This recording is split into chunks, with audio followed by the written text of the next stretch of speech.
Hello, well, I am so excited to be here with retired Chief of Operations, Tim Guerrette. He was Chief of Operations of the Collier County Sheriff's Office, and he's also broker associate, and he is just very active in the community. He also helps with the safety classes and the basic self-defense over at the Naples Area Board of Realtors. So thank you for all that you have done and all that you continue to do. You're glad to do everything with the Nabor folks. It's great. Anytime we can, talk to agents, get out there and get in the front and let them know how important safety is, I'm glad to be a part of that. And thank you for bringing that up. Today we are talking about the importance of safety for realtors. And as those of you may know, there are over 7,000 realtors here in Collier County, Southwest Florida area that are members of the Naples Board of Realtors. With the real estate profession, there are several different things that real estate agents do on a daily basis. And they tend to meet people that they don't know. And so we're going to hear from Tim Guerrette on exactly what we can do to make sure we're safe. Yes, I think one of the most important things is in the real estate profession, we do meet people that we don't know. And I think it's very important from day one, whether it be an email or whether it be a phone conversation, is trust your instincts. I think that's going to be one of the most important things. If it doesn't feel right and somebody's asking you to do something that just doesn't feel right, can you meet me at a certain time, a certain location, a place? Go with your instincts.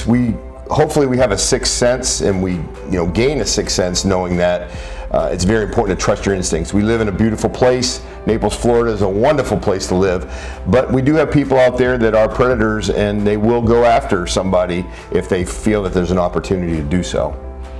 That's a great point. And just to add to that, you could also maybe get information on them. For instance, you could get a copy of their driver's license if you're going to show them property, if you're going to put them in your vehicle, or you could actually even be safer and have them follow you. So. Yeah, absolutely. One thing we like to do and we suggest to do is do a pre-screening. There's a lot of information on the internet, and if they don't pop up, that could be even a flag in itself. So if they're telling you they're from Naples, I've lived here all my life, chances are there's going to be something out there that shows that. If they say they're from another location, where are you from, maybe do a little search that way. There's a lot of information, a lot of intel you can gather for free. So my suggestion is always try to find those ways to ask the right questions and make sure that they're really legitimately wanting to go see that property for the right reasons. Great point. I love that. And then what about friends and colleagues? Would you say it would be a good idea to let other people know?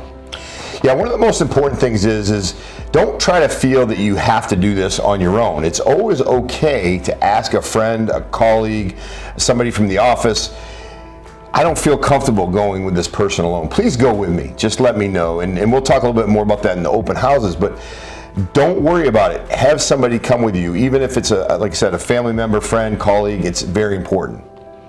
So with open houses, you definitely want to make sure that you know where the exits are and that you really know exactly what is around, and you can be safe in that area.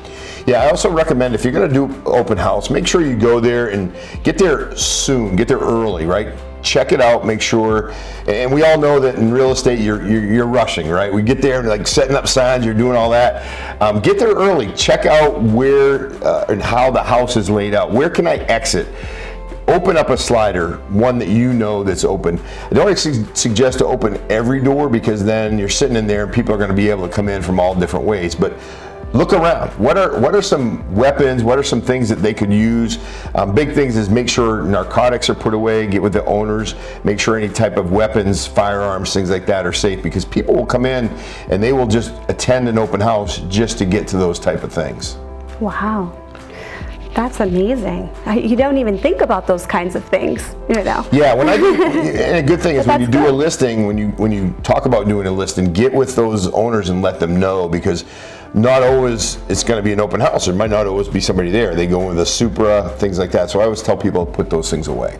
And one thing too that that I've noticed actually, when there's an open house sign, there could be potentially people coming in even after the open house is over. So if a real estate agent is done with their open house, they really should make sure that they close it up, because sometimes maybe the homeowners will have the doors open and then they have random people coming in after the open house is already finished. So that's another little tip. What about mace? Do you think that's a good thing for realtors? Yeah, so there's always a good opportunity if you have some availability to get something that would protect you. The one thing I will say though is make sure you're trained, even with pepper spray, right? And we also know that if it's on the bottom of your purse, or if it's in a place, in a location that you can't get to it, it's not going to be effective. So if you're going to have any type of weapon, any type of device that helps you feel more secure, make sure you're trained up in it. And read the instructions, practice with it, know how to use it. That's going to be key. Right, and there could be a lot of realtors that probably have mace right now and it's probably expired. Yeah, that's right? a good point, yeah. And a lot of times you need to make sure that it's shaken up, you test it, make sure it does shoot. Usually it's about 6 to 10 feet. And try that, not on your family members. Right. Just try that on your, into a stream into the air. And make sure to keep it away from children also. Yeah, absolutely. Yep. Absolutely. All right. And then I love your suggestion about meeting clients in a public place. Yeah, one of the things, if you can't do it at the office, it's a good opportunity to say, hey, meet me at the office. But if that doesn't exist, do it in a public place. Go to Starbucks first. And a great opportunity too is you can sit down with your listings, you can sit down with your information, and you can kind of go over it. While you're there, if anything feels odd, or another thing, if somebody says, I'm going to be coming with my wife, or I'm going to be coming with my kids, and they don't show up, and you end up with this person by yourself, it's very easy to get out of that situation. You pick up the phone and say, I have got to go. It's, can we do this tomorrow? And that buys you some time. And it's okay. If you actually meet at the house, it limits you in your ability to, go off and do something different, make an excuse and get away. That's a great suggestion. Thank you. And then let's see here. Private showings. Anything more that you want to add for private showings? Yeah, I think anytime you're going to do a private showing, and we do those a lot, if you do not know the person, if you haven't worked with them before, again, do that background research. As we know, in the Collier County community, there's a big difference in where you're going to be showing property. It's going to be down on the beach. If you're actually in one of the big condos on the beach, you might not, during the summer, you might be the only person in that building. If you're out in the estates, will you have service for your phone? So before you do a private showing, at least get the layout, know where you're going. If you have to take a test run, do that. Don't park your vehicle. That's a big thing too. Don't park your vehicle where you're going to get blocked in. So that's very important as well. That's great, and I love your suggestion about the cell phone service, because there are so many parts in the estates that the phones just do not work. And so if you're going to show a home or do an open house in a home that has a metal roof, the phones will not work unless you're on Wi-Fi calling, which means that might open up another can of worms. Right, right. But then you'd have to get on the Wi-Fi, on the guest's Wi-Fi. Yeah. Yeah, and another big thing is if you're out in an area like that, let your family member know. Don't say I'm going to be out in the estates showing a house. Give them the actual address, whether it be family or a close friend or somebody. Give them the address. If, for instance, if you say you're going to be showing houses in Pelican Bay, Pelican Bay is really big. Where? Give me the address, because what happens is if for some reason you don't make it back, you get held up, there's an incident there, they got to know, responders need to know where we can find you. So give that schedule, let people know about it. And again, goes back to the original thing. If something doesn't feel right, don't be afraid to say, listen, take a time out. This is not going to work. Make an excuse. Go find another day to do this, and then you can assess whether you want to meet with that client again. Thank you so much, Tim, for being here today. It's a pleasure.